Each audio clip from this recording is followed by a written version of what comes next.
Hello guys, welcome to our YouTube channel, and today we are going to learn how to withdraw Sweatcoin to PayPal. So let's get started. So if you want to withdraw Sweatcoin to your PayPal, then what you can do is just simply open up your Sweatcoin application. So after opening up your Sweatcoin application, you will find this page, and from here you can see your Sweatcoin steps, and you can also find your Sweatcoin balance. So now if you want to withdraw that balance, then what you have to do is just tap on this shop icon which is on the bottom of your screen.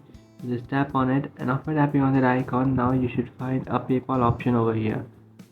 So you will not find PayPal option every time, but sometimes you might find that PayPal option. So what you can do is just tap on that option and then withdraw your amount.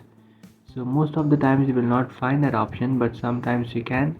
And so what you have to do is just every day you have to check if you have a PayPal option over here. So if you can find that offer, what you can do is just tap on that offer and then enter your following details and then withdraw your amount. So this is only way how you can withdraw Sweatcoin to PayPal. If you find this video helpful, don't forget to like and subscribe to our channel. If you have any doubts, feel free to comment below. Thanks for watching.